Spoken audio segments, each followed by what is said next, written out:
There's nothing wrong with you young bucks tossing back a pill or two and changing a woman or two's life. That's okay. Ron took that away from you last time, and I was like, whoa. You don't need to have a misfunctioning part to decide you want to change the girl's life. There you go. Or guy. No. Sorry, I can't say that. My bad. There's no nuance anymore. Of course, I'm all for. Okay. I mean, I understand it's a competitive market out there. You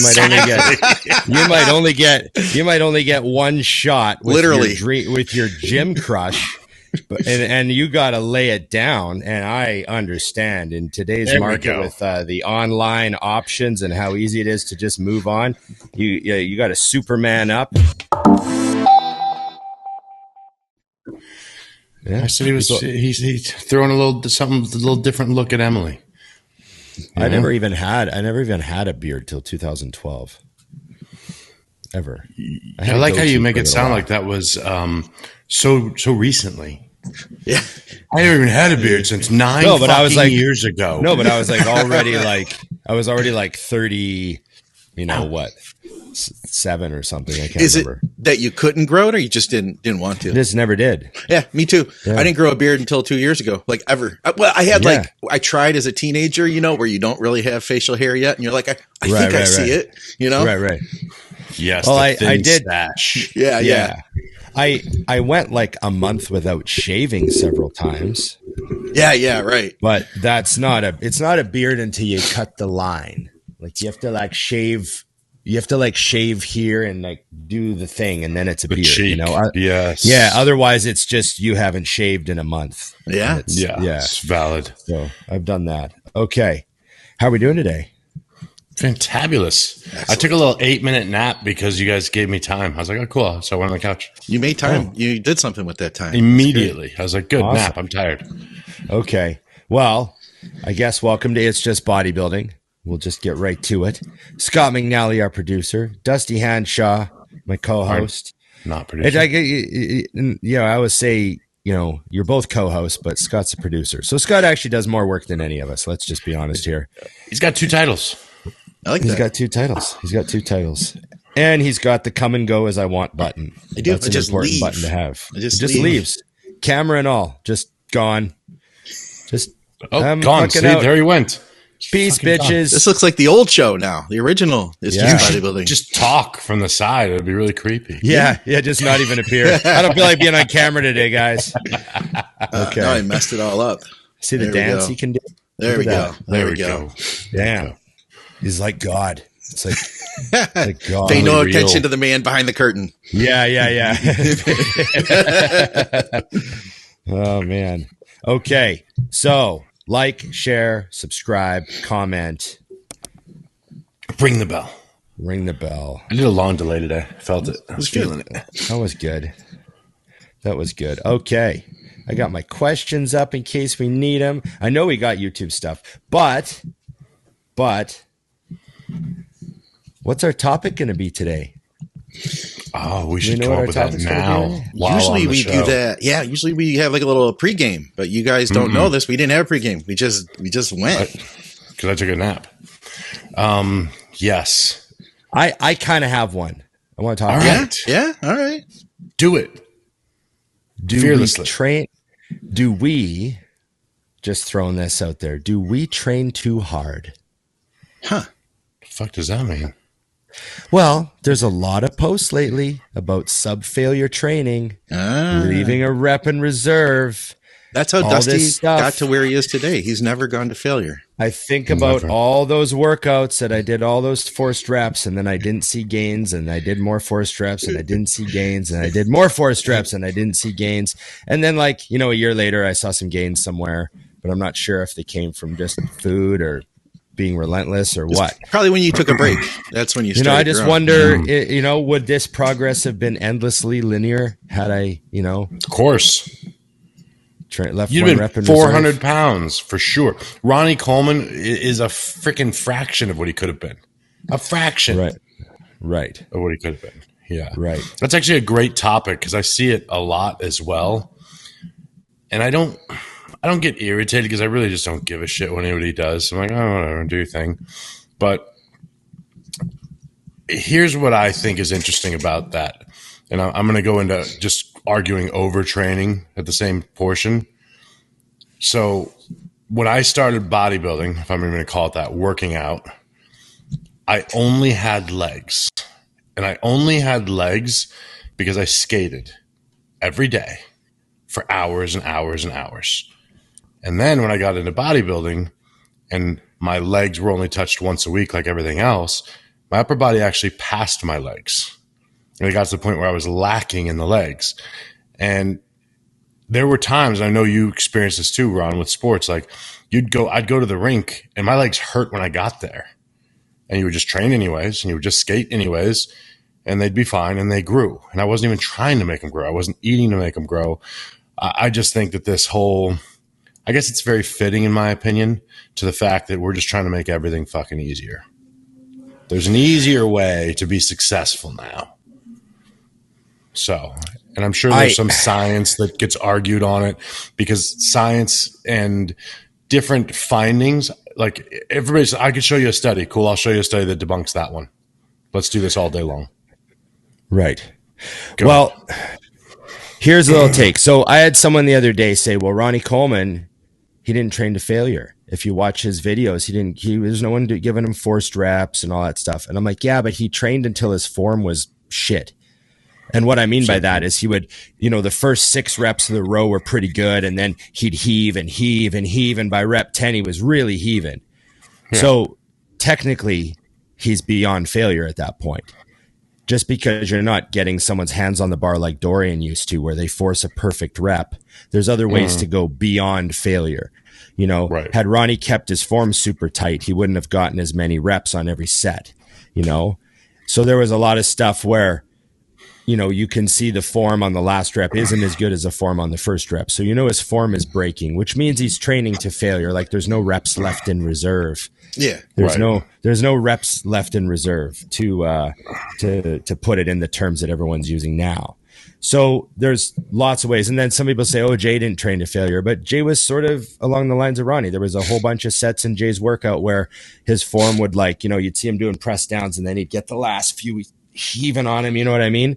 And that's training past failure. Like I know Meadows and I talked about this many times, but he defined failure, I believe, as a 5% break in your form.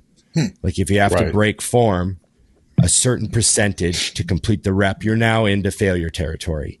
Yeah. So some people, I just wanted to clear that up. Some people think training to failure means Dorian style training to failure, where you're doing forced reps and all that stuff. But there's lots of ways to train with no reps left in reserve, to use that term. Right. So my main thing is I saw someone talking about reps in reserve and a study they did, and the people that left a rep in reserve or even 2 reps in reserve made the same gains or better gains or whatever. But again, these studies, they aren't carried on over long periods of time on bodybuilders who are already kind of beyond a reasonable level of muscle. You know what I mean? So they might take athletes, because athletes are very strong and developed, but they still have a ton of room for hypertrophy. Do you know what I mean? Right. Sure. So you could find a group of athletes who squat 400 pounds and you could do a hypertrophy thing on them and say, oh, well, they all grew and the people with a rep in reserve actually grew really well.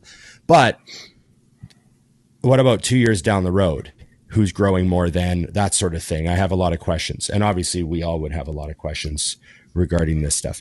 My main thing is that I've spent 33 years in the gym every single day, no breaks. I've been in a gym almost every day of my life. I've seen a lot of people who train to the 8 or 9 range of exertion. They have 1 or 2 reps in reserve. They're doing it without realizing it. They're doing it unintentionally. They're just counting their reps. They're getting the 8 reps and putting the weight down. That's the majority of people in the gym. Yep. None of them are huge. Yeah. So I see a lot of people, a vast majority of them, who don't train to failure, and they're never the biggest ones in the gym. Do you know what I mean? So that's one thing I have a hard time with, is I've just seen too many people who train really, really hard be successful over the years. They're always the ones that get bigger. They're the bodybuilders. They look a certain way. You know what I mean? So, I mean, I'm very fascinated. Obviously, I would love to stumble on the right formula, 3 workouts of this, and then 2 workouts of this, and then 3 workouts of this. Like, that would be amazing if we could come up with a formula where we all just grew in a linear fashion and never stalled out or plateaued and everything. And that's the magic of trying to figure out your body and all that. But I worry that there's people out there that are seeing those videos and they're like, oh, and they're never training to failure. And now what's going to happen? Well, what do you think? Well, I think you nailed it. Is most people are already doing that and don't know it. Yeah. Most people don't. They're already leaving reps in reserve, and then they're like, oh, I should back down further. Yeah, maybe they think they train super hard. And it's not a discredit to anybody, because I think I've told the story a million times about how I got there, and I'm sure we all have, where the day you found out how to train, everything changes, and you nailed it. Who do you like? Simply put, and I hate using like the one in the gym, because obviously there's different levels, but like you said, across the board, when you're looking at the biggest, most advanced freaks on the planet, do you think that anyone in the top 20 of the Olympia, and I'm choosing them on purpose because they're genetically elite, they're better than anyone on the show or listening to this show, do you think any of them are leaving anything in the tank? I don't see it. All I hear about and even see now in videos is them taking it further and further. The only thing that alters is maybe their version of what intensity is. Like I looking at Michaela train. It's the most excruciating looking rep of your life, and there's 20 of them. Yeah. Like the set of leg press. Fucking rep is just. I found myself watching her videos and biting or gritting my teeth. And I'm like, oh my God, I'm not even in the set. I'm not even in the room. This happened yesterday. Yeah. That's how intense she trains. Look what's happened. Then look at a Branch, look at a Johnny, and on down the line. I don't think any of them, I never recall Johnny Jackson yelling at Branch going, stop, you've done enough. Yeah. Right. His form slipped 27 reps ago. Right. There's certain things that are just so safe to cheat on. Yeah, I know. So yeah. I don't know. I see those things too, Ron. But again, I get frustrated, and not with the individuals, but because I do feel like we're really hunting on a way to make this easier more than better. Like you said, it's a flawed study because of who you're looking at. I always just looked up, at the guys above, and said, well, what are they doing? What are the guys doing that are where I want to be? And I feel like the people who are trying to advance up the mountain don't want to take that into account at all. Much like the boner pills that we're taking so much heat for. Oh, yeah. We're going to have to talk about that too. The guys who are talking about, oh, it's great for vasodilation before I go in. And the NO, and I'm not arguing that it's not. But I'm going to bet pretty safely that not a single guy in the top 10 of the Olympia takes a Cialis before heading to the gym. I'm going to get wild with it and assume that is correct, because I known enough great bodybuilders and what they do versus what general public does, and the amount of mental masturbation that goes into it, and it blows my mind. Well, it might depend on what they're doing after the gym too. There is that. Right. They might be going across town to see a lady friend. Hit the gym. You plenty of time. You have an hour with Cialis. You're good to go. It's a whole day thing. You don't need to do it before you train. Yeah. Not that I would know that. I'm just saying I've heard. I've heard. Somebody told me. I just took it before training because I didn't want to forget later. Right. Exactly. Yeah. Now that makes sense to me. Anyways, tell your friends. You're not supposed to say that when you leave? No. So here's another tell your friends. Here's another thing. I remember Dorian being very clear several times, saying that he would train the way he trained in the video for about 6 weeks. Yep. And then he would do a week or two where he wouldn't do any forced reps. He would just train to failure. So Dorian's deloading was to go in and do the same workout, but just ending the sets when you hit the fail rep. Yeah. That was his back off. And so I mean, and he said that, you know, was a real key to seeing, you know, progress all the time. Every time he went back to the 6-week little blast. And I'm not sure if maybe he was doing something else with his supplements in line with those little pulses that he was doing. But I mean, so, you know, it's not that the old school guys weren't periodizing or anything like that. They had a bit of a rhythm to how they trained and did things too. But their easy weeks were still training to failure is my point. Right. Yeah. You know? So, and obviously, you know, he was a genetic specimen for growing and, you know, all that stuff, staying lean in the off season and all that shit. But, yeah, I just, the sheer numbers of people that I've seen that train kind of hard and pretty hard, but they don't really make a lot of progress. I've just seen too many of those people. The only people that get huge, in my experience, you know, big, are the people who have like crazy genetics for it. And we see them at a young age. We know who they are. And then there's the guys who are killing it. Like where you're like, those guys over there are killing it. And then 3 months later, everyone's in the gym. Everyone in the gym was like, yeah, those guys are bigger. Yeah. You know, like I've just seen that, you know, that's my experience. Of course, I don't have the lab assays to supply and the cross-sectional fiber measurements of everyone and their 1 rep maxes and all that stuff. But it just seems like, you know, like we're in today's society, I sort of don't feel like we need to encourage people to not train as hard.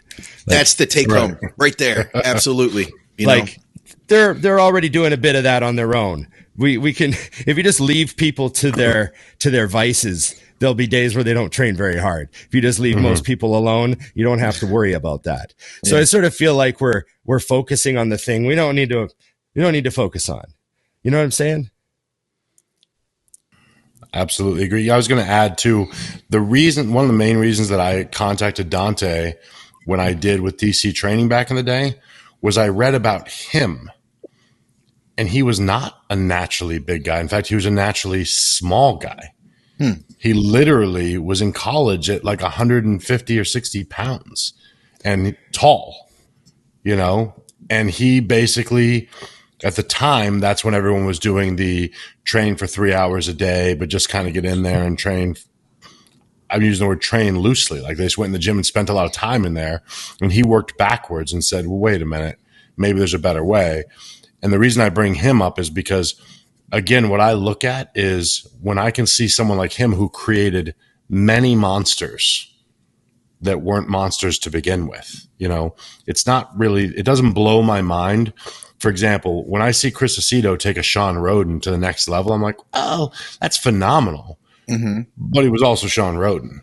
Right. But when I see a guy like Aceto take the hundreds of Ron Partlows and Dusty Hanshaws to the next level, you're like, okay, those guys were not made for this. Holy fuck. Yeah. You know, like that is the difference. And I think that that's the big gap too with these kind of deals. It's like, just ask yourself, if you're looking at these studies, do you really think that the thing that's probably holding you back is because you're trying too hard? Right. Rare. I've seen it. I've encountered the odd person where I've seen them in the gym. I'm like, oh, this person trains fucking hard. And then they ask me for some help, and they're like, yeah, I do, 20 sets of quads. And I'm like, oh shit, I've seen your sets. Like, you actually are an animal. I'd rather have somebody there though, and then pull them back and teach them at that point about how to pull back. Because I think that's a lot easier to do than teach somebody how to push harder. Pushing harder, that's a lifelong thing that we are constantly redefining. Like your most intense set, that's going to be different when you're 16 versus when you're 25. You know what I mean? You continually redefine what intensity is. Pulling back, we can always do that. Yeah, it's rare, but there's been a couple people that I actually said, well, I got one guy I'm helping. he's like super fucking strong. And I actually told him, like, he was training 4 days in a row and then taking a day off. And I'm like, we got to insert another day off. And we inserted another day off.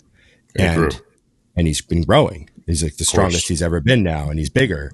And that's happened a few times.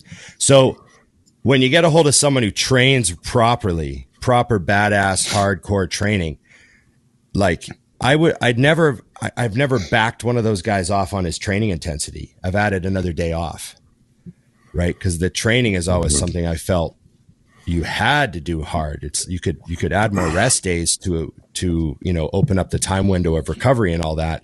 So that's my sort of experience, anyways. So those guys grow and you give them more rest days, but I've never backed them off. Like, don't train so hard.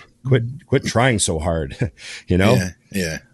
All you're doing is you're either creating more days off, or like you said, if they're doing 20 sets, you're like, do that same thing with 12. Yeah. Half the sets or something like that. But that effort and intensity, it's like I always shot for that. So if they're doing it, I would never take it away. Yeah. Agreed. Yeah. Great topic. What do you think, Scott? No one's listening to the show anymore. Yeah, Scott looks like he's in deep thought. He's like, no one's going to care about that. We need something like boner pills. No, that was good. That was a great. So normally, guys, I'm going to give you a little behind the scenes. We've been having a little powwow to decide, hey, what's our starting topic going to be about, so that we can bring you guys, like good content that's organized and that touches things that you guys want to hear about. And I think that Ron went out on a limb today. He didn't have a powwow. We just hit the button and he gave us the topic. And I think you did a really good job. So, well, thank you. I had that on my mind. I had, because I knew that I love that. That was great. I knew that we didn't have a topic. So I brought one. I was like, we'll see what the guys think of this. It's good. Bring your own topic. Took the initiative. Yeah. And then I like how we didn't actually talk about it or have a vote on whether we were going to do it. We just did it. Ron just took the reins. Well, I was risking, big risk. I did want to say, and Dusty did mention it, we got some heat on social media and on YouTube about the Cialis, the Viagra. There's some people that maybe didn't agree because, and I will tell you from firsthand experience, that stuff does work, and people use it before shows too. I noticed increased vascularity, better pumps. Do you take it before the show? I didn't. I tried it. Call sex the show? Yeah, I tried it. Wow, was it cool? Hey, how do you want to go? Get the show? Was it a game changer? You know what I mean? Like, no. Was it like, would you have not won the show and now you won the show? No. I don't see it like that. But I do think there is some merit. So I do just want to appease the people to say that, yes, we know that. You do know that, right, Ron? That's the key, I guess, here. Well, yeah. Because there are people that wanted to educate you in case you didn't know. Oh. I want to educate Ron, too, though, on this note. Because, the guy goes to the AVNs every year. Well, he has it's been a few years. He used to. He hasn't talked about that here. But he used to go to the AVNs. And do you think that these stars, these movie stars that are young, aren't, using a little help to run the show? There's nothing wrong with you young bucks tossing back a pill or two and changing a woman or two's life. That's okay. Ron took that away from you last time, and I was like, whoa. You don't need to have a misfunctioning part to decide you want to change the girl's life. There you go. Or guy. Sorry, I can't say that. My bad. There's no nuance anymore. Of course, I'm all for. Okay. I mean, I understand it's a competitive market out there. You might only get one shot with literally with your gym crush, and you got to lay it down. And I understand in today's market with the online options and how easy it is to just move on. You got to Superman up, throw an Anadrol in there just for good measure and a halo. Yeah. And you go over there with your Cialis, Viagra, Anadrol, halo maybe stack. a little Red Bull on top with of that. Jumper cables, little Red Bull. Watch the caffeine. It's a vasoconstrictor. And a Gatorade. Got to stay hydrated. And a Gatorade. Put a little bit of extra salt in that Gatorade. Yeah. Mm-hmm. And you get your ass over there and you fucking lay it down.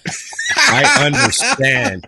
And then, yeah. And Wait, then can you go over that stack again? Take it. I'm sorry to take notes. Yeah. Yeah. You know, throw in some herbs with it. I'm sure there's a few herbs. You want to throw some horny goat weed in there, and you know, you got horny other things. You know, yeah. What does horny goat weed do? Oh, what do you think? Yeah, throw it in. It's a cocktail. It's yeah. Fine. All right. I just want to make sure, because the way you led last week, I was a little offended. I was like, whoa. Yeah. No. But here's a little message for you guys that are in your 20s out there. You're in your 20s. You make sure you don't get hooked on boner pills and think oh my God, I don't have a boner pill. I can't go over to this chick's house. You got to make sure you can still do your thing. I hear stories about guys getting psychologically hooked on the boner pills. Like they can't even do anything without them. They're like paranoid it's not going to work. And it's like, no, you got to, take care of your shit. Make sure it's functioning. Yeah, that's a valid point too. I'll give you that. Throwing that out there. That's there's a little concern. I see a little bit of that. I watched a little podcast clip about psychological addiction to boner pills, except they didn't use the term boner pills, and that was weird. That's weird. That's us.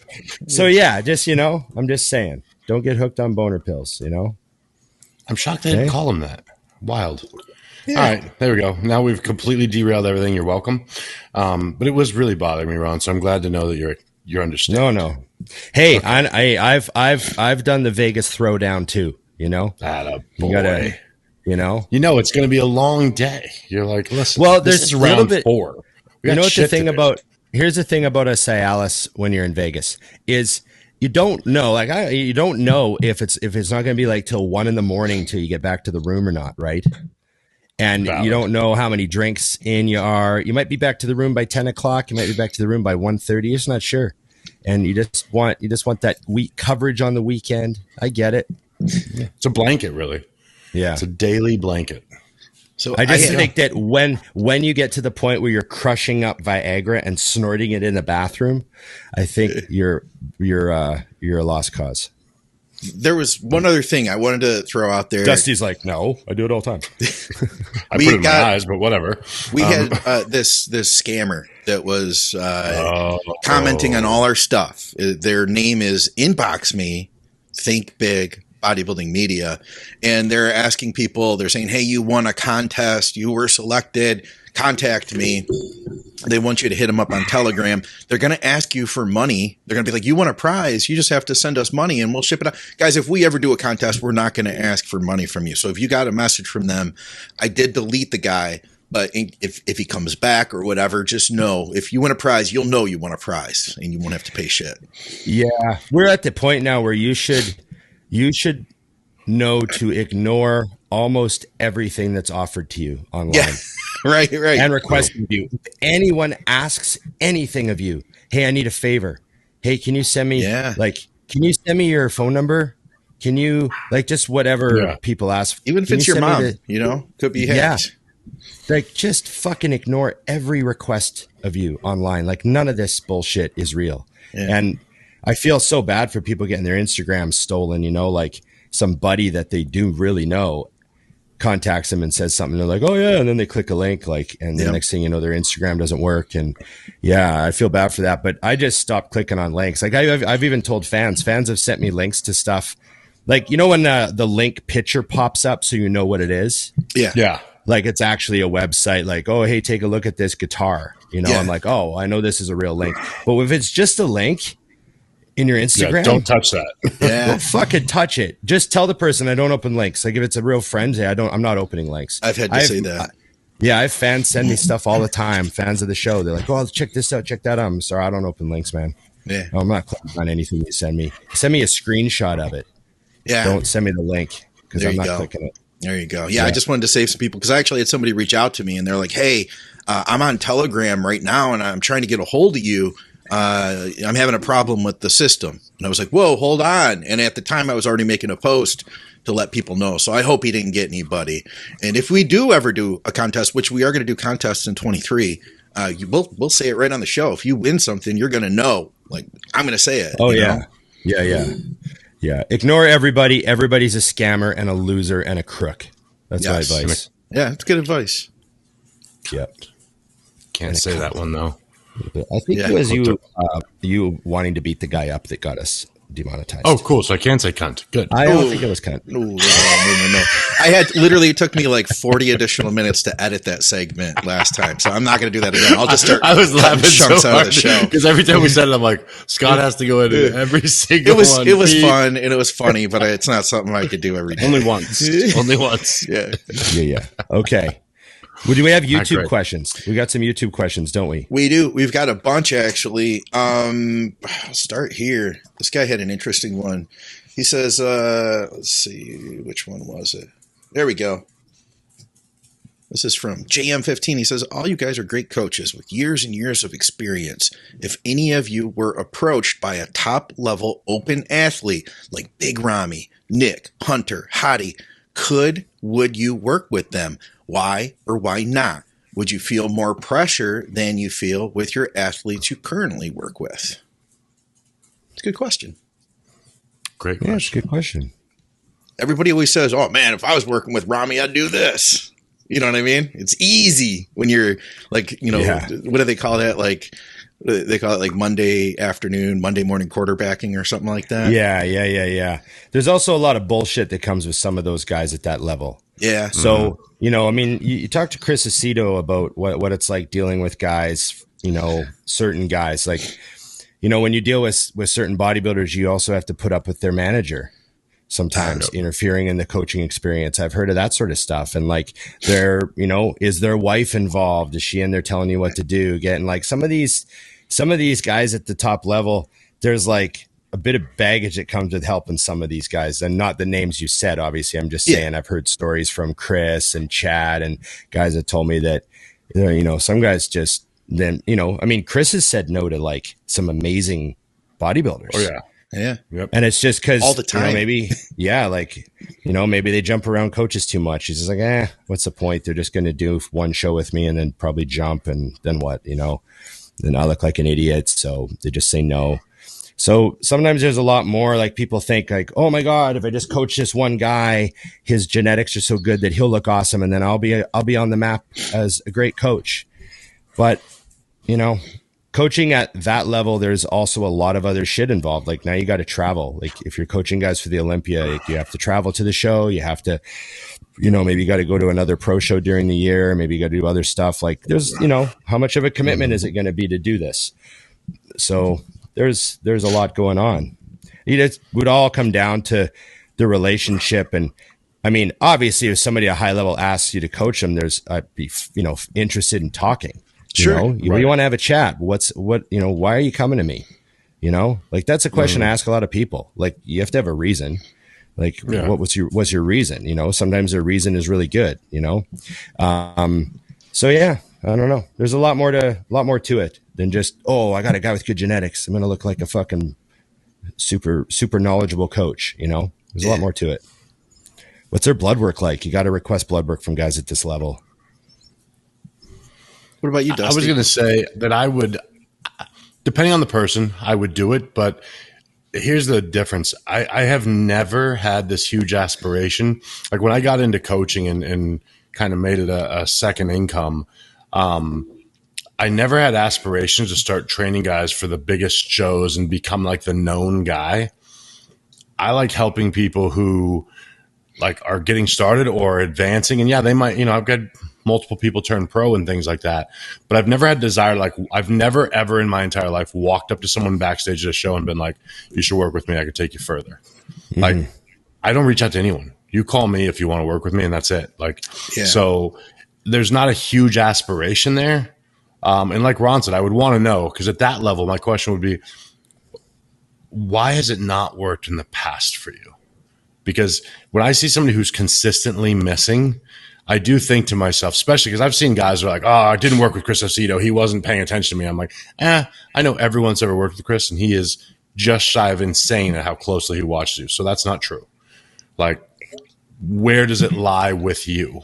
Yeah. And obviously I've heard stories of top guys who are so genetically gifted that they will cheat on their diet. They'll tell their coach, and then they have to deal with fixing it every time. Yep. Whereas people who are less genetically gifted often if they're really serious, they don't make mistakes because they know they can't, So in the right situation, I would do it, but it would not be in hopes to expand my career into that area because I have no interest in training 10 top pros. None.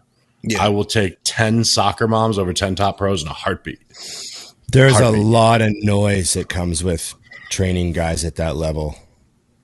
Like there's a lot of noise, so you have to want to be in that, certain amount of noise. You know what I mean? Chris has had to deal with before, this, Ron, guys who are mad because he's got other guys in the same show. And he's like, I'm bringing you all in at your best. Dance out of my hands. I don't give a shit what happens. Chris rarely goes to the shows unless he's doing like a play-by-play. He don't even go. He gets done and that's it. He'll fly home to Maine as soon as he puts you on stage. He's like, all right, see ya. I've been fortunate enough that he stayed through a couple times, but overall, his work is done. He's like, all right, see you later. And I think that's the big factor. And that's why if you see the guys that a top guy constantly talks about, it's the people that they really enjoyed working with, not just because they're the best, but I think back to when Roden took third at the Olympia the first time. Chris had told me a few weeks out from the show, Sean told Chris, he goes, man, I'd like to be in the top 5 at the Olympia in the next few years. And Chris is like, I was thinking we'd do that in the next 3 weeks. And cool. So when he ends up getting third, obviously you would think throw a party, get wild, right? I mean, look what just happened. After finals, he asked Chris, can I have a bran muffin? And he had a bran muffin as his cheat and went right back to his diet because they competed again in a week or two when they started the tour. That's cool. That's the kind of shit that I hear. I'm like, well, no fucking wonder you love training with that guy. He was a machine and he earned his right.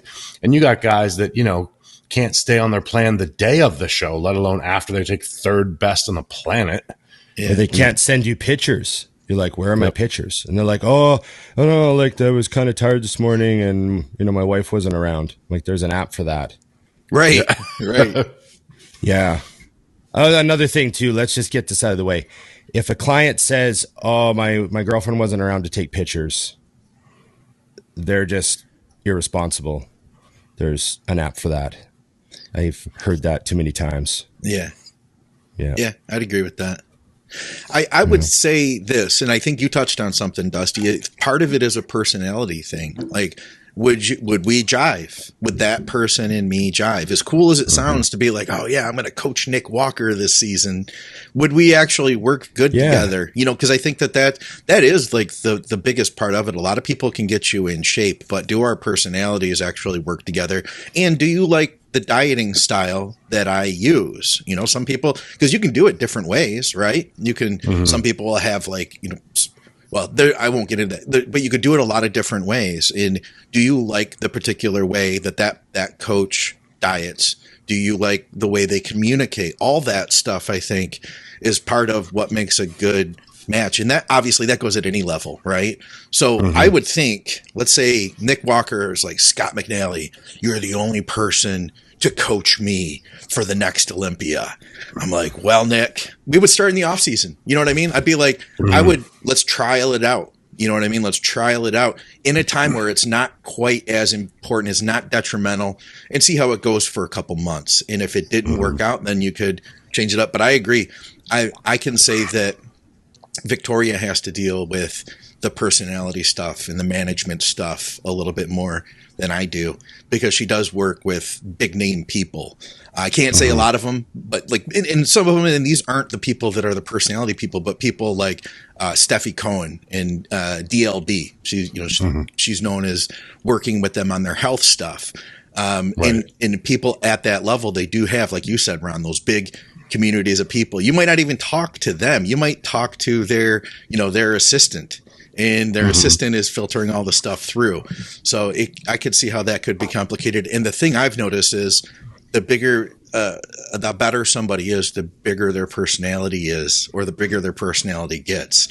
I've worked with people who started out from literally just being happy to be there to trying to win pro shows. And that evolves over time. And it does get a lot more complicated It's a lot. It's a lot more fun to deal with the people who are happy to be there and can continue to be happy to be there even when things get more intense. You know what I mean? Yeah. Yeah. Agreed. I still get a huge kick out of, like, I've helped a bunch of natural people get pro cards. Yeah. And I still get a huge satisfaction out of getting a natty person to win a show. Yeah. That is cool. That's just you feel like that's like a true litmus test over whether what you're doing or not. Right? Right. Like remove all the drugs, take a person with average middle of the road sort of genetics for this. And if they win a natural show at any level, it's like a huge win. It feels great. Yeah. I always took a lot of pride in those just because, it's like the stripped down version, Yeah, for sure. Some people will ask too. They'll be like, "You don't want to coach me because I'm natty, right? Like you only work with and I'm like, no. people." It's like, it's sort of like how a guitar player on an acoustic guitar with nothing else. That's where you see how good they actually are. Or if they, like how many mistakes can they get away with on an acoustic with nothing else going on, right? As opposed to like, full band, cranked amps and all that, right? So It's sort of the same analogy. Like you're stripping it down to literally diet and training. And that's it. So it's fun. All right. I have one I really needed to make sure I got because I missed it before, because this was from Patreon from Nick. Question topic for the next is just bodybuilding. When, if ever, do you think they will allow PEDs back in sports? Everyone wants to see the freak show. And at the end of the day, sports are just a bunch of businesses. And then he has a part 2. He says, where and who would you like to see on what PEDs? Conor McGregor, I'm the UFC. I'm the UFC in the UFC with a gram of trend. Yeah. Marathon runners on Clen or something funny like girls tennis players on Halo. He's obviously a regular watcher of the show. I just want to see everybody on meth. Just a bit of meth, like a little line of speed before every event. Let's just see what happens. Let's just jack them up, max them out, make them take like 2 Adderalls before they go. Oh, Jesus. Yeah. I think what you'd run, the ultimate. What you'd run into, and I don't disagree, they can never openly say it's okay to do drugs, because the problem with that is how do I explain that to my little leaguer that, well, don't worry, kiddo, eventually I'm going to put you on a cycle. Yeah. I think what makes that even worse, to dig this question way further than he intended, is when I used to own the supplement stores, I was fascinated by the number of men that would come in with their sons and tell me, well, I'm probably just going to get them on some D-ball or whatever. Ooh. Because they were like in high school trying to make it somewhere in football. And a few things. Number one, the dad didn't know his ass from a fucking hole in the ground when it came to drugs. So that was painful. And secondly, it'd be like, well, it's a senior year. I'm like, well, if they're not calling already, you're fucked, kiddo. Like, I was getting shit in the mail when I was a sophomore. They couldn't touch base with you. But the fact that all of a sudden schools are just sending you information that you should check out, and then the next year they're hardcore inviting you to come up and take a look at the place. If you're not getting that, you're not getting it. So I think it would be frightening, because watching parents at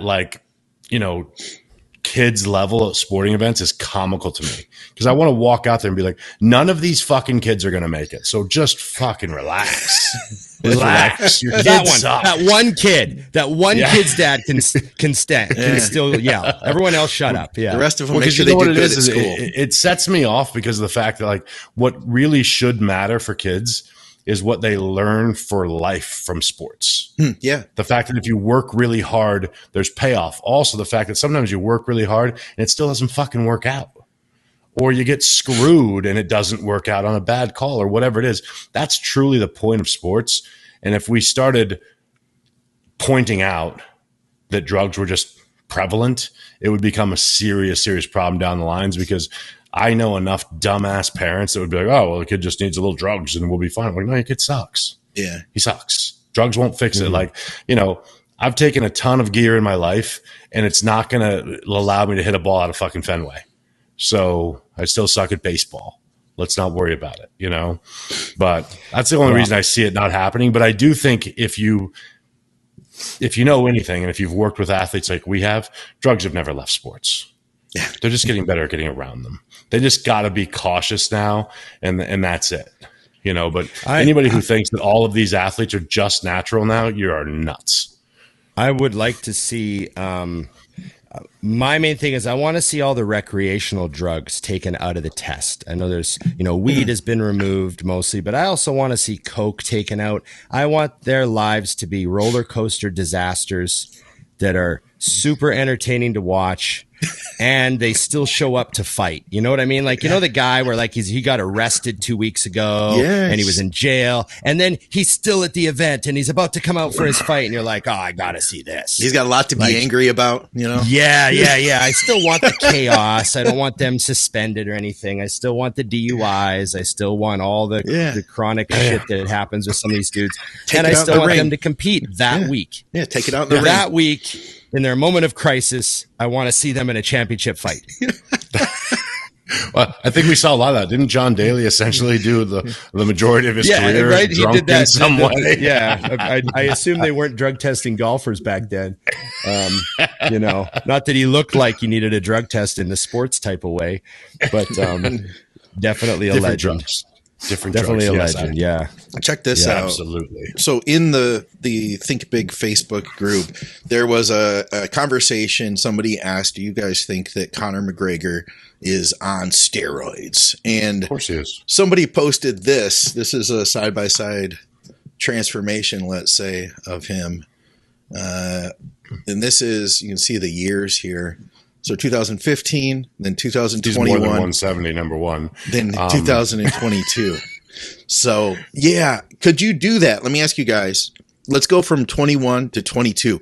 Could you do that naturally, do you think, at this stage of his life and career? I would say, I would think he's probably doing at least some TRT plus. Like, can he pass a drug test? Very possibly. Oh yeah. Right. Because you get your test, you just get your test levels right up to that brim of normal and make sure they're in that range, And if you do that, you'll pass a drug test. So he could be totally fine passing drug tests and still be on like TRT plus. That's the window that I think almost everyone is trying to master right now. That's the magic zone everyone's trying to ride. Like, if I take 175 mgs of SIP a week, I'm fine. The epi-test ratio. Yeah, epi-test ratio stays under control. I take this supplement and this supplement for, my aromatization and all that, and I keep everything just right. Yeah. And I think that's probably what's going on with a lot of guys. They're just trying to optimize, that keyword that we all love. Yeah. What do you think, Dusty? Well, I think he's definitely on, and I think he's not trying to hide it. And I don't think he's returning to fighting. I mean, because if he is, listen, I think that he is a fucking genius for the way he's handled so many things in the marketing world. If you hate him, you watch him. If you love him, you watch him. Now he's blown up and looks jacked. But if he was honestly thinking about fighting, he's a worse fighter now. I guarantee it. I'm just looking at him. He's bulky. Like, which of the great fighters that you can think of, and I'm not a UFC expert at all, but how many of them look like bodybuilders? They might have some muscle tissue, but they don't have bulk. That shit's in the way. It's going to gas you out. I mean, it just, hats off to him for deciding he wants to be jacked. But I would, I'm ignoring the numbers at the top of the screen. Yeah. But if somebody said, is the guy from 2021 or the guy from 2022 winning in a fight? I'd be like, I'm all my money on 21. Especially if this lasts more than about 30 seconds. Unless he's, unless there's somebody he really wants to get in a higher weight class. Yeah, but I even think that would be, but I still think that would be a mistake because they're naturally in that weight class. So they're not bulked out to make that happen. But I love it. I mean, I think he's more worried about doing proper 12 drop-offs with his shirt off and getting jewelry from companies and being a multimillionaire, which is awesome. Like, I actually support everything about the dude, the way he rolls through. I think it's very easy to pick on someone who went from broke to being worth hundreds of millions of dollars. Like, I don't think the average person can even understand how easy it is to fuck up when you have nothing to worry about and nothing but time and money on your hands. Like, it's tricky. You know, I see a lot of people get into more trouble with less. Let's say that. Yeah. You know, I mean, like, do you think it's hard for Conor McGregor to get cocaine no matter what city in the world he's in an hour? Oh, like, you know what I'm saying? So I just don't think people get that. But yes, he's definitely on, and I think he looks awesome. So if Ron can get weed at a bodybuilding expo, Conor can get it. It gets delivered without us even asking. It just shows up. The funny thing about guys with that much money is they don't even look for drugs. They just hire someone and they say, okay, your job, part of your job as my assistant is to always have them. Like, before I ask for them, you have them. The drugs so are then there. I don't have to look for them. So then that's that person's problem. And there's never a shortage. And you know what I mean? Like, they don't ever worry about that stuff. So it's good life management. Yeah, good life management. Tips. I like to give people tips. All right. Mark, don't forget, everyone, next week we're going to do a show on recovering from addiction with Tony Mandrich. Yes, I'm excited for that. Oh, did you? But one thing. Yeah. One thing before we do this, I saw a hilarious, I don't know if I sent it to you guys, but it was a reel about a dude talking about the record industry in the 80s. And the fade guy, did you see the video of the fade guy? Oh, I should have sent it to you. He was saying that in the 80s, you'd look at the record companies, you know, they're really pumping out the hits, right? They're making their Michael Jacksons and they're making their, like, it's the 80s was a huge time for the music industry. It was fucking exploding, right? And they're cranking out records. And the accounting departments were a little bit unaware. They're just working as fast as they can. So there was a fade guy for every album. Like, a lot of times, you know, they'd pay a fade guy, and they'd bring a really good fade guy in, and his job is to fade out things or whatever. He's the fade guy. You know, they use him on the record. So they got the producer, they got the sound engineer, they got, you know, guitar tech, they got the band, they got the studio rented, and then they got a fade guy. The fade guy never existed. The fade guy was the Coke budget. That's great. That's hilarious. They employ someone to do it. That's great. That was just a thing.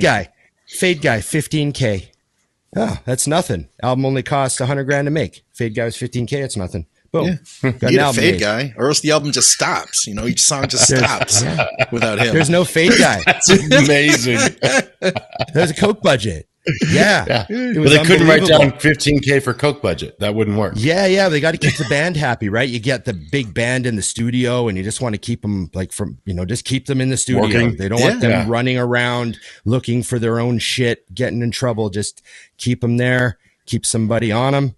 Fade guy. Fade guy's the guy that keeps the band fucking in the studio. Part of the budget. He just happens to be okay. It was just hilarious. He was just saying how it took a while for like record studios to kind of get in trouble for that, and he kind of stopped doing it. So, all right. I mean, they changed the way they did it, but go ahead. Yeah, right. Mark Taylor has a question. He says, gentlemen, question for the next show. Ronnie Coleman, one of the greatest, if not the greatest bodybuilder of all time. Do you think the injuries he suffered and the severity of them leaving him as he is now casts a small shadow over his reign as king for the price that he is paid?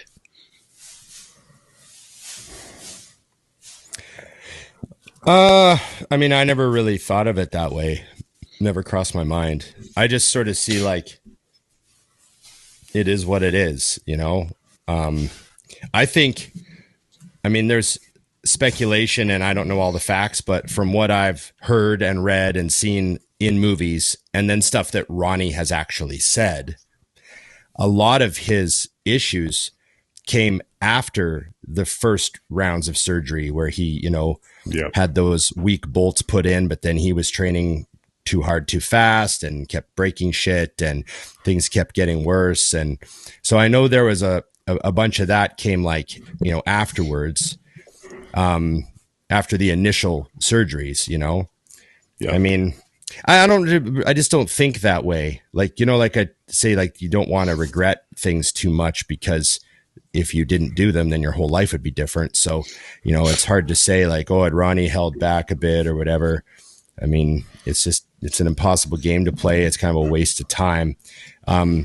If anything, it sort of, I don't know, makes him, like, in some people's eyes, he's kind of a martyr. Like he paid the ultimate price to be the GOAT, and it's a reminder to people that if you want to be the GOAT, there might be a price tag, right. And I don't know. I mean, Ronnie's on record saying he wouldn't change it. So I don't know if it casts a shadow on it. I think it almost kind of brings attention to, like, how crazy what he did is. Like, he was a fucking, like, You remember he had that interview where they asked him about, if he regretted the way he trained. And he did say, he said, yes. When I squatted the 800 for 2, I probably should have done 4. I had them in me. Yeah, I had a couple more in me. Yeah, my only regret is I only did 2. Yeah. Yeah. So I think that, mirroring what Ron said, number one, from what I understand, you nailed it, Ron, is the major issues were not from his competitive career. They really took place afterwards.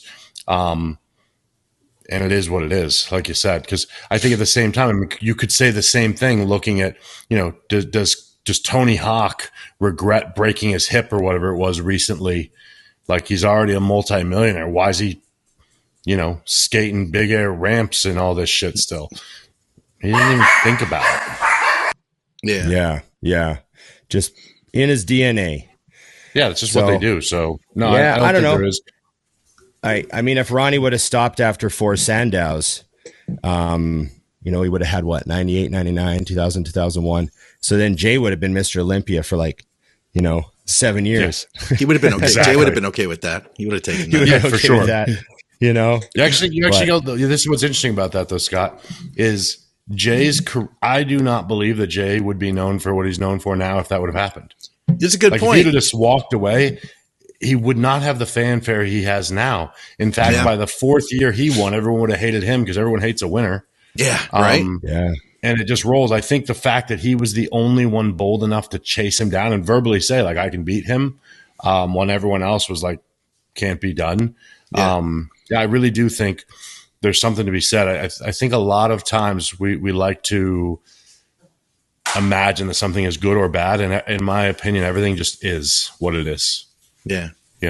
Things are, when something happens and it appears to be bad, you're like, I don't know, might be good. The reason I got rear-ended today is because I might have gotten killed if I didn't right down the road, I think it would be interesting to do another parallel universe where Ronnie only does 4 and retires, and then see how much different the rest of the planet is. Like if Jay had 7 Olympias, would COVID have happened? It's hysterical because the answer is no. Obviously, COVID would not have with happened. The ripple effects.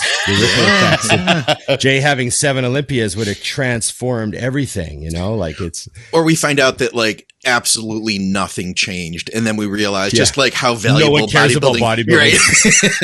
Everything's exactly the same. Like the same exact everything, like same headlines all over the newspaper. You're standing there comparing universes. Nothing's changed. Yeah. I guess nobody did like bodybuilding after all. Yeah, no one gave to the 4,000 people that pay attention. Yeah, it would have been really life changing. Yeah. Nothing changed. That's probably the most valid point, Scott. We have like a whole bunch left. Is there any way we could maybe rapid fire a few of these? Yes. That way, because I know we're running short. A few. All right. Let's machine gun a few. All right. So Road Warrior says, I'd like to know what each of you think your best body part from when you competed, then what the other guys think was for each other. Oh, okay. So I was just on Ron's page, and I was like, dang, he's so balanced. I wonder what he think the best was. Well, I think Dusty's best body part was his back, because he did have like a really crazy hardcore pro level back with lower lats that went down into his, hips and, a lot of density throughout. But I still consider Dusty's, like, I sort of think of Dusty's three strengths as his back, his overall density and conditioning were ridiculous. And he was really big. Like, he was 270 on stage. He was legit really, really big. So those were three things that I think Dusty had going for him that were, like really his strengths. I used to wonder what my good body part was. And I used to think that it wasn't a body part. It was that I had super wide shoulders and narrow hips. I thought that was one of the keys, because that's what I was going to say for you. My best pose was my best pose was my front lat spread. I had a good side leg. I think my side leg shot was really strong. Like, I often had the biggest side leg in the lineup, a lot of hamstring drop and stuff, but I don't know. I guess the chest, shoulders, midsection, kind of torso thing I had strength on, like my most musculars from the front and stuff. But, I didn't have great arms. I didn't have, my back was, wide and it was set up nice, but it could have used thickness and density for, before I was anywhere close to where Dusty got. So, I don't know. I think what happens when I literally, as soon as I asked that question, I like ran through my head on Ron's physique. Mm-hmm. And I was like, okay, here's the, and this is, in my opinion, what bodybuilding is. What makes a really great bodybuilder is not someone with strengths. It's someone that you can't name their weaknesses.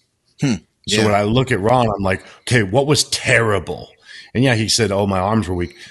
Not when you're on stage. If you were really looking at his physique, you never said, I just wish his fucking arms were bigger. Yep. You know what I mean? And I think that is actually the biggest strength you have, because when someone looks and nothing jumps out, then that is your strength, because, it is, and this isn't, everyone has what they have. But for example, with me, it's like, oh, you always got a crazy back and density.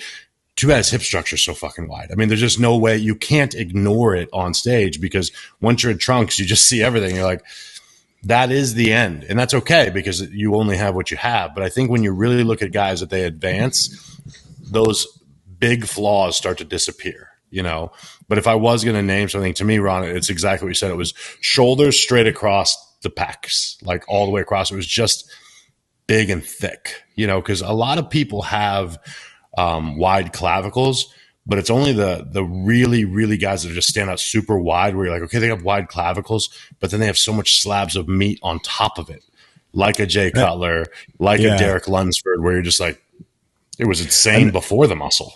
Another thing that always bothered me was a guy who had wide shoulders, but he had a skinny neck. Right. That always looked really funny to me. And I remember I was really happy I had a big neck, like I remember thinking like I wouldn't trade my big neck for anything, Big neck. The things that we're proud of. Have you seen my fucking neck? That's funny. Well, I got a lot of comments. Like when I used to be, I still get the odd comment on my neck, but when I used to be big, like people would say to me all the time, they're like, dude, your traps are like you have no neck. Like your head's just like mounted inside your body, And I remember thinking that was like a hardcore, like, it's a look I love, I was going to say the exact same thing for both you guys. I was going to say Dusty's back, and then Ron, for you, I was going to say balance and your waist, especially for your size, your height, that you were able to have such a small waist. I think that those two things. Dusty said it better, though. That was a very nice way of putting it. Keep moving. We're rapid firing, guys. Okay. No, we suck at rapid fire, by the way. Yeah, this will be an easier one to rapid fire. 20-minute rapid fire. Okay. Recently started at a TRT clinic. They offer Anavar. What's the best time of day to use it? Easy one. When you don't forget. Yeah. Just take it. Just get it in you. No, I mean, seriously, I always just take it before I train so I wouldn't forget. But I mean, the answer truly is just get it in my opinion. Don't overthink. Yeah. All right. I used to take like half my orals in the morning, half at night. That was it. There you go. Question for the next episode. If you had to pick 2 foods that make the worst tasting sandwich, my 8-year-old daughter said jelly and cheese as an example. She don't like jelly or cheese? Not together. Okay, I got you. Mustard and anchovies. Oh God, this is a disgusting topic. Mustard. It's yellow mustard. For anyone who's confused, Dijon is fine. That'd be different. Gross. Here's the thing about sandwiches. I'm not a real sandwich guy. I don't want a sandwich. I don't want to go to your sandwich restaurant. I don't want to go see your deli. I have no interest in weird cuts of meat paired with vegetables I don't eat anyways, slapped between 2 slices of bread. I remember there was a Curb Your Enthusiasm episode where Larry goes to this like LA deli, and it's got all the famous celebrities. Ron on Instagram right now. Good. All the celebrities have their own sandwich, right? So like you can go into this deli and order the Ted Danson, or you can order like the David Letterman or whatever. Like there's all these sandwiches, whatever the fuck names were on the wall. And the funny episode was Larry, they want to give him a sandwich.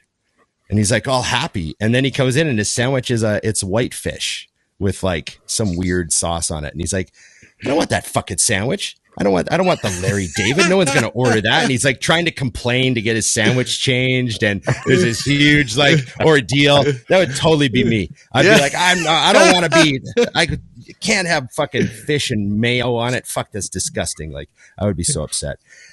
I want meat and cheese, or I want peanut butter. That's like literally it. Those are the 2 options. No jelly with that peanut butter. Well, you can do peanut butter and jelly, but I was keeping it simple. I'm not anti-jelly. I just wouldn't have jelly by itself, but I would have peanut butter by itself. But yeah, I don't order clubhouses in restaurants. I don't like some people who just sit down and just order a sandwich and like God knows what's coming on it. That's a fucking risk taker. Yeah. That person's they're living a wild life. Rod doesn't even realize that the menu actually says exactly what's on the sandwich. But some people, but you never quite know how it's going to be. The restaurants do their own little thing on there, right? How much mayo is on it? You're just going to let them you're just going to let them go to town.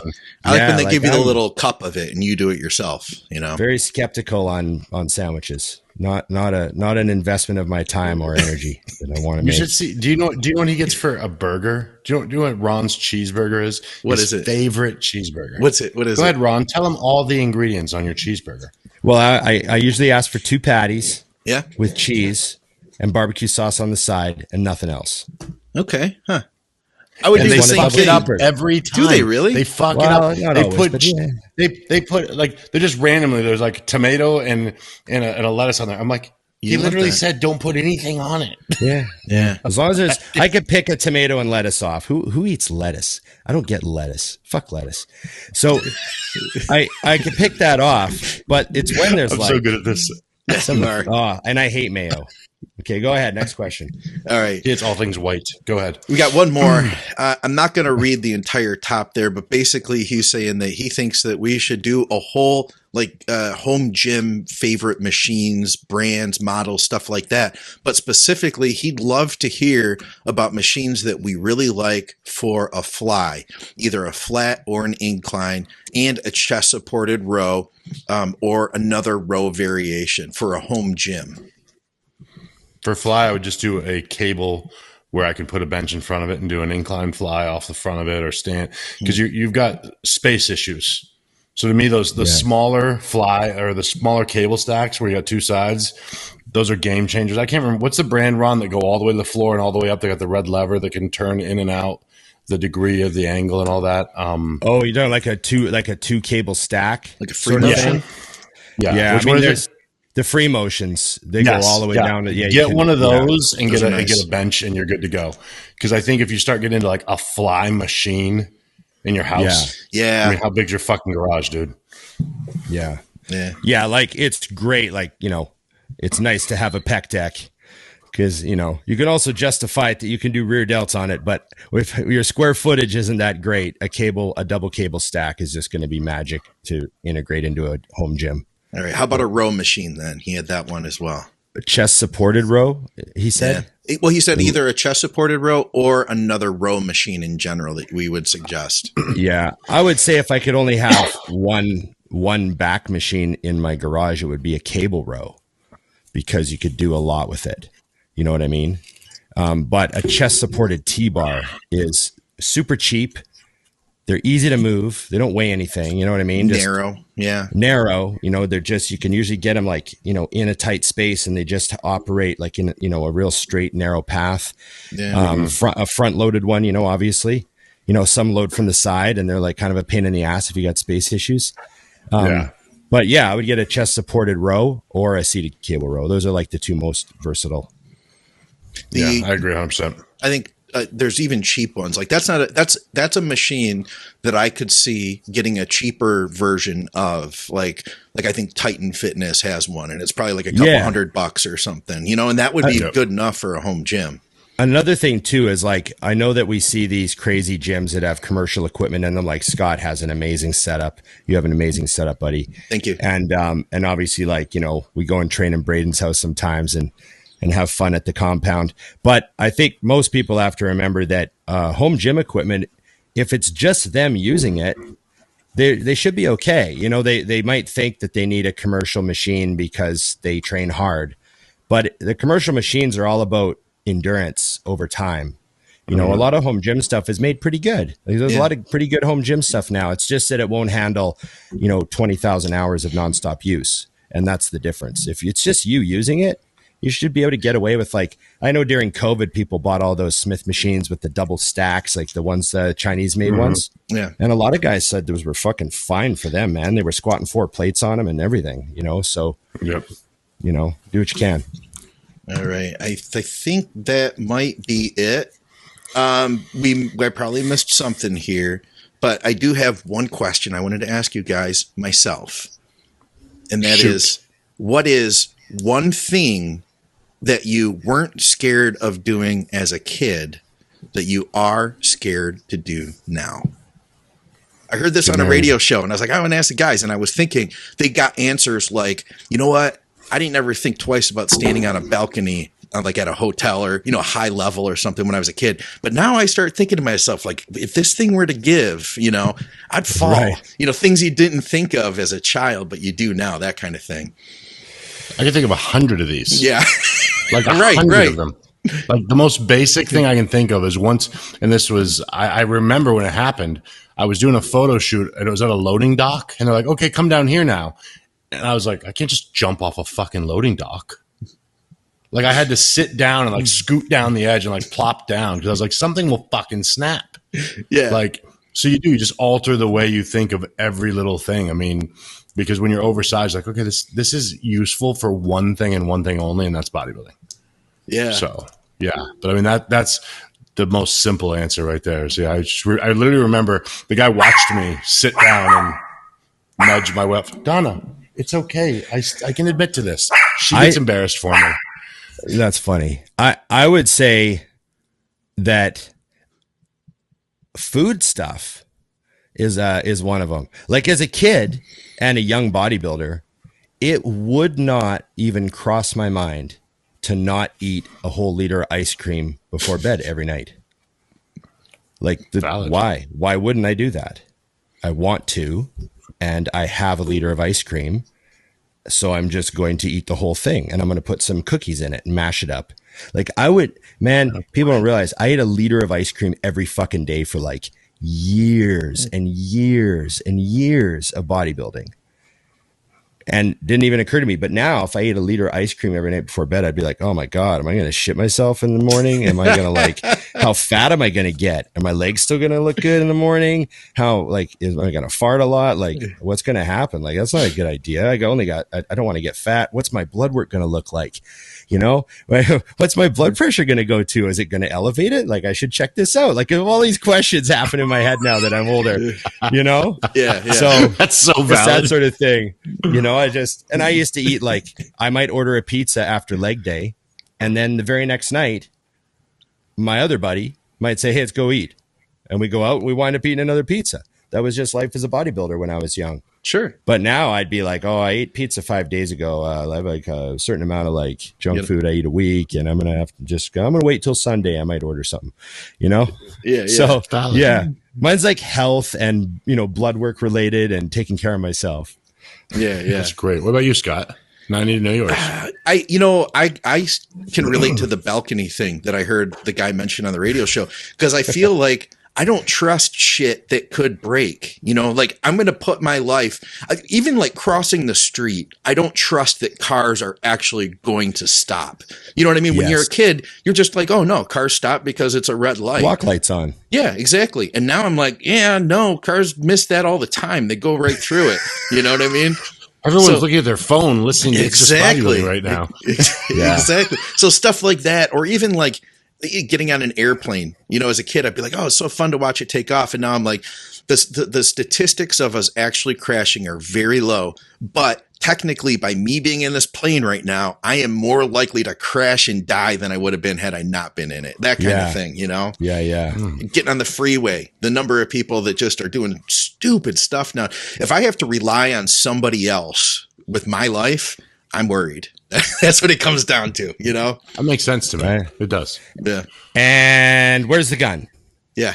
Oh, he's got it right under it. Yeah. I actually have 4 of them right behind me. So I don't have one on the desk, but I got some heavy armory back there. Yeah. We're good. I got to rely on myself. Yes. Pulls out the gun. Exactly. That's part of it, really. Yeah. I know. That's a good answer. It's a good answer. Thank you. Can't trust the world, Scott. We're too aware now that we're older. We're too aware of the chaos going on around us. Right. Remember, as kids, you just be like, Yeah. It's a balcony. It works. That's all I got, though. That's all we got. That's good. I did have an over-under, but I figured I'd save that for Ron, if we were to do over-under. Next episode, Mutant, obviously, help us out. I believe the Black Friday thing, is it still running today? Last day, I believe, which they won't know because it's too late. So they all missed it. You guys are fucked, we don't mention it. Okay, well, Christmas is coming. So there's another opportunity to buy some Mutant shit. Well, go on IamMutant.com.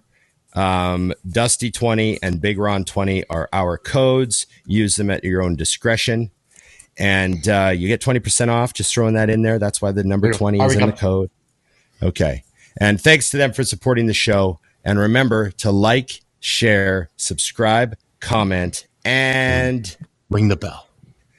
And ask lots of YouTube questions, because Scott is great at farming those for us, and they do get priority.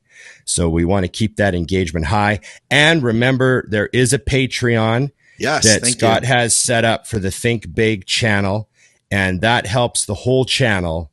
All the Think Big programs, that helps everything keep going, because, Scott does a lot of hours on this, and we're very happy to make sure that there's a little bit of love coming his way. Thank you. Yes. And I appreciate everybody who's helping out over there. You guys are awesome. I just released like a behind the scenes clip from Drugs and Stuff today. They like the little behind the scene things. So I try to put those up and take some questions from there too. So I appreciate those guys very much. So here's one last question before we go this episode. When can I be on one of your other shows? Let's do it ASAP, man. Let's do it. Okay. Let's do it. Pick one. I don't care which one. Pick any of the shows. All right. And I want to come on and just hang out. All right. Okay. Well, so we do Drugs and Stuff is a little tough because the UK time difference, when it we record at 11 here, which would be like 7 your time, and that's like 4 Dave's time. But we should do what's it called? Blood, Sweat, and Gear again. We'd love to have you back over there. Yeah, let's do it. Let's do it. Okay, let's do it. My other shirt is at your mom's. Love it, Dusty. Thanks, everybody. And remember, it's just bodybuilding.